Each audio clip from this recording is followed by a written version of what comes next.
Okay, here is the 2011 WorldCat 290cc. Came home from Westport at the end of September. Then I went deer hunting in Wyoming, and elk hunting in Washington, and threw my back out twice, so it has not been cleaned up. But if you're traveling over the country with it, it's going to need a detail getting across the country anyhow. So, aluminum float-on trailer, spare tire that's not mounted. I usually just throw it in the back of the pickup truck. Steps up, 2-stage winch or 2-speed. Certainly a heavy-duty tongue. I think it's 2 5/16. Go down the side. It's a blatted bottom paint. Little scrubbing on that line, it'll come right off. Slicks on the front end of the bunk, and I just redid the carpet on the back of the bunks. 16-inch wheels. Tandem axle, heavy duty, so brakes on all 4 wheels.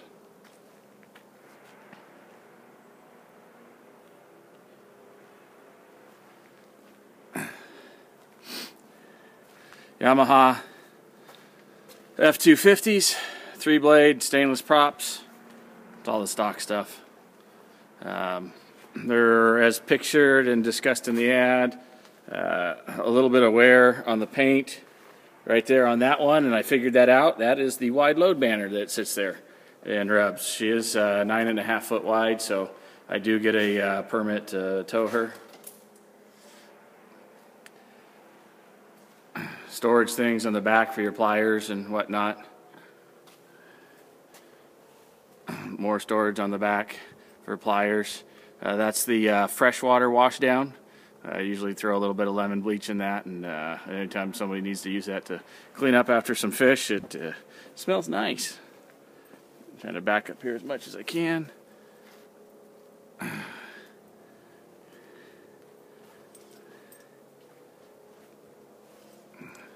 No chips, dings, like that. And I'm sure there's there's little things like that on the line, and some little scratch marks here and there, but it is a 2011 with, I think, 300 hours on it. Guys have gaffed it once or twice trying to get fish. Nothing out of the ordinary. Looking down the tunnel. We do power wash her when we pulled her out of the water. Actually, this year we didn't because it was pouring rain. So we just took a couple buckets and blue sponges and scrubbed her down. And you can see we kind of got some of the blue off and from our hands and whatnot, and it wipes right onto the hole. So that comes right off with a little bit of scrubbing. All right, I'm going to go back to the aft end. Trailer stays in the garage when I drop the boat off, so all summer long it's not sitting out in the sun, eating the tires and that sort of thing. You can see we haven't even scrubbed the heck out of it yet, but at the price I'm selling it, the new guy will get to detail it. And here you can see that's just the bottom paint sponge stuff wiping off, and then the water from driving the 150 miles home, spraying a little bit of blue stuff around. Swim step comes down. I replaced the straps with snaps instead of Velcro. I just don't trust Velcro. I already had that kind of open just to make life easy. I'm nursing a tweaked disc here, so I'm going to get up slowly, but you can see a couple steps. Easy to get up.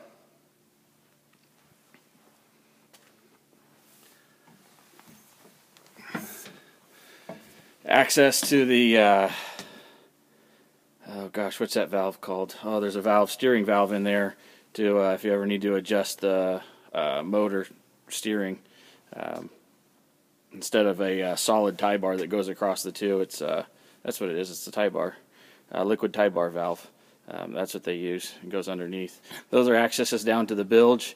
You have a new wash down pump on that side for raw water, and on this side in here is the there's a little sand filter screen before it goes into the wash down. There's also a 1,500 gallon per hour automatic bilge pump in there. Coming over to this side, starboard side, I'm sorry, port side. Again, your bilge access with Armstrong hatches, and the bait tank pump, the 1100 Bait Century 1100, is against this side, and the bilge pump, another 1500 gallon per hour bilge rule, is over on that side. Cleats pop up and down. These are slick. I love those, so they're out of the way when not in use.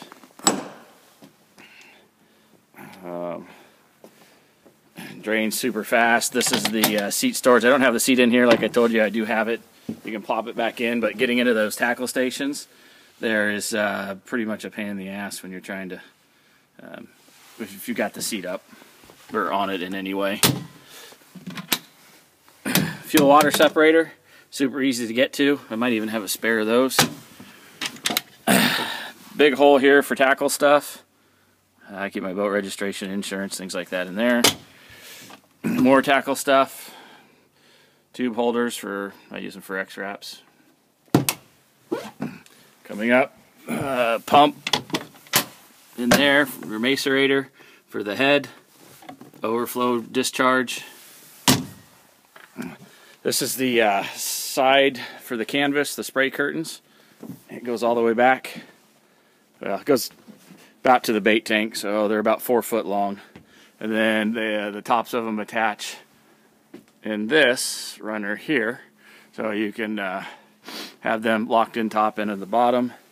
You got pop-up cleats there for your fenders.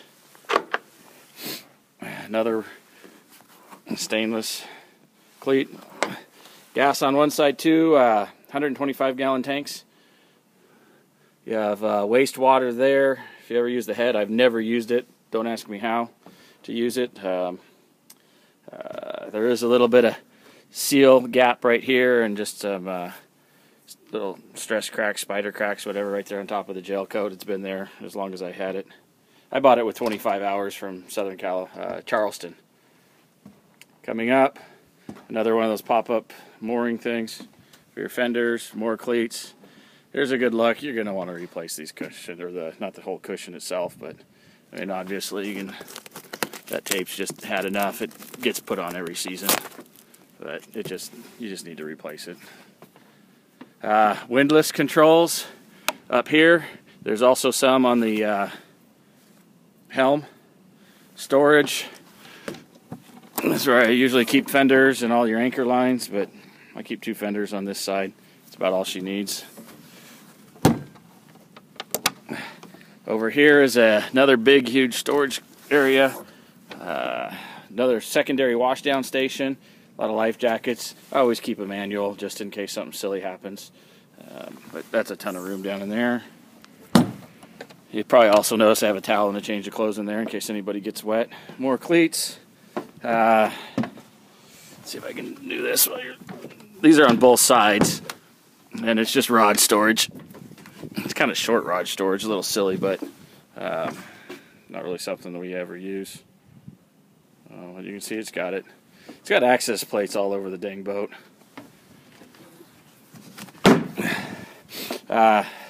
Walk around seating, wrap around seating, cup holders.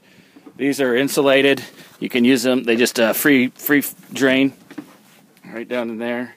You can use them for fish, or they hold a ton of gear in there. Cooler.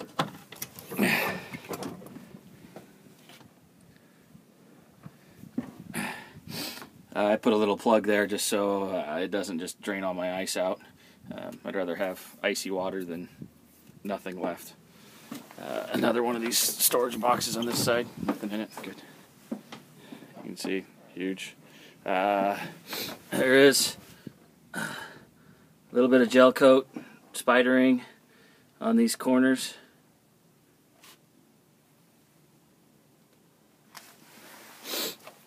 Coming around, sorry, that might have been a little fast. Added some rod holders there, 3 of them. Added 2 on this side. That seat pops up, and you can sit 1 or actually 2. It's got armrests that fold down. A tower. I have a couple knives on each, or a knife on each side in case anybody gets silly and needs to cut the anchor or whatever. But obviously rusty. If you're getting a new boat, I'd replace that. Coming down this side, that's the fish locker. These things are huge. inside. Let's see if I can do this. All these have these twist locks, and down here it's got another one for your foot, so it locks top and bottom. This is filthy in here. I just pulled my life raft and stuff like that, but that gets you to some electronics behind the helm. Toilet paper. Actually, I put my satellite radio in there because I have one for the truck and the same one there, so I can listen to tunes. Down there gets you into more electronics and wiring. The head's never been used. Again, don't ask me how to use it.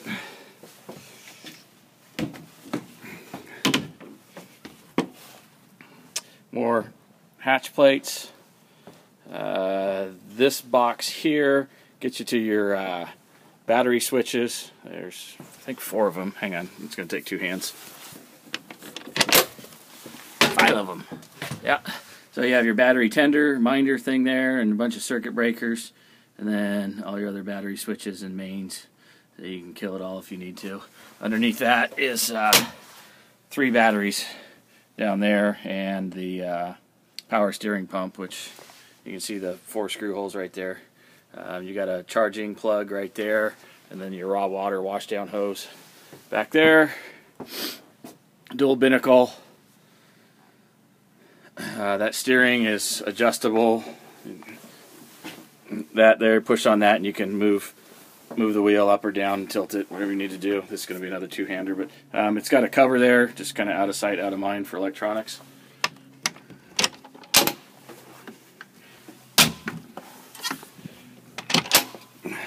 Okay, back up.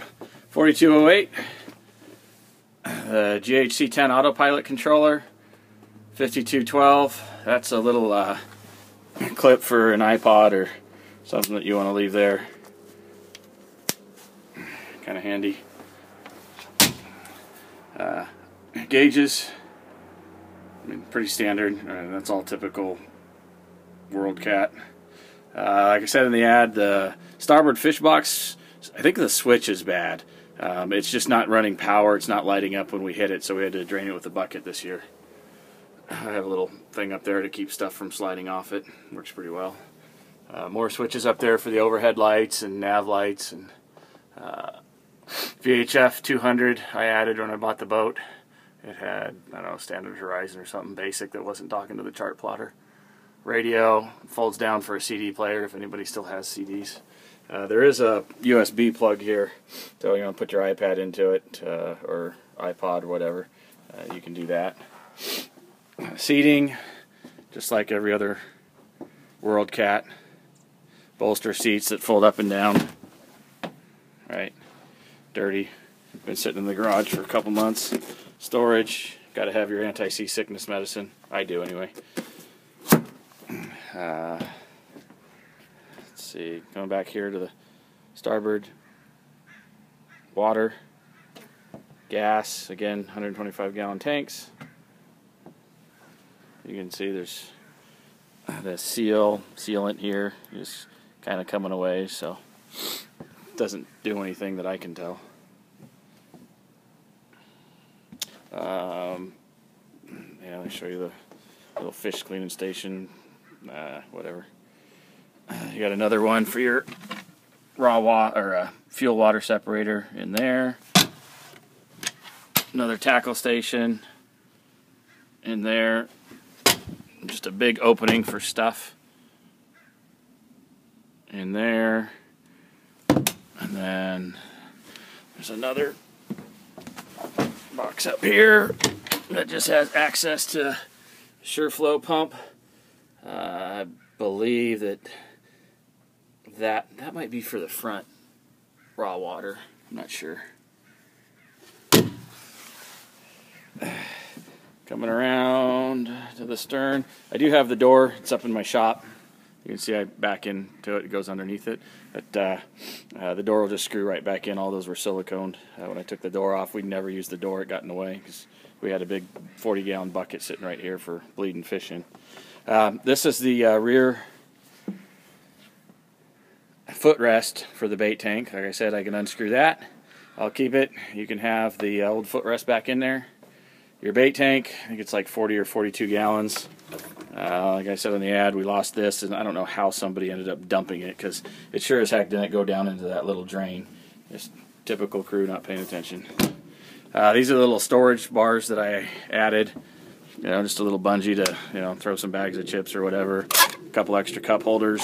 When we fish, I hate having things on the rail, because we might have 5 guys hooked up at once, and having stuff on the rail just gets in the way. T-top bag for all that, and another 4 life jacket or rod holders. Those are where I put my gaffs. I have one hanging down each side, horn. Up. I'll have to figure out why that tighten that screw right there, and so that stays up. I hate outriggers. I don't use them. What else? Oh yeah. See if this shows up. There's some light. There you go. You can start to see it. Some very light spider marks right across there, and none on the other side. So very clean. Well, it's filthy, but very damage-free boat. Windows pop forward. You can lock them open up there at the top, or lock them closed. I can't think of anything else. Well, let's see. Might as well show you inside.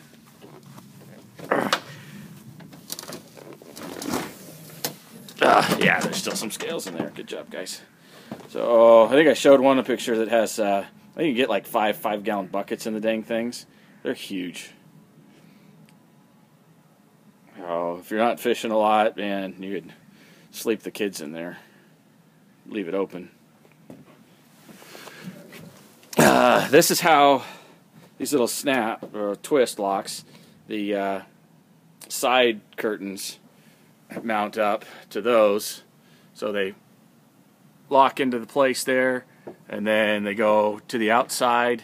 There's nothing holding it up at the top until it gets back to that rail piece right there that it locks into, and then the front piece and the side piece then zip together. Obviously I don't have them up right now, but you can see there's the zipper going behind the cushion.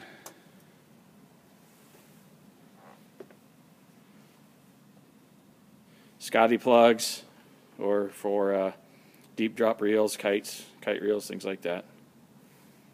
The autopilot pump is behind that seat. If I can do this. Yeah, so that's how both the seats work. Oh, a little tear on that one.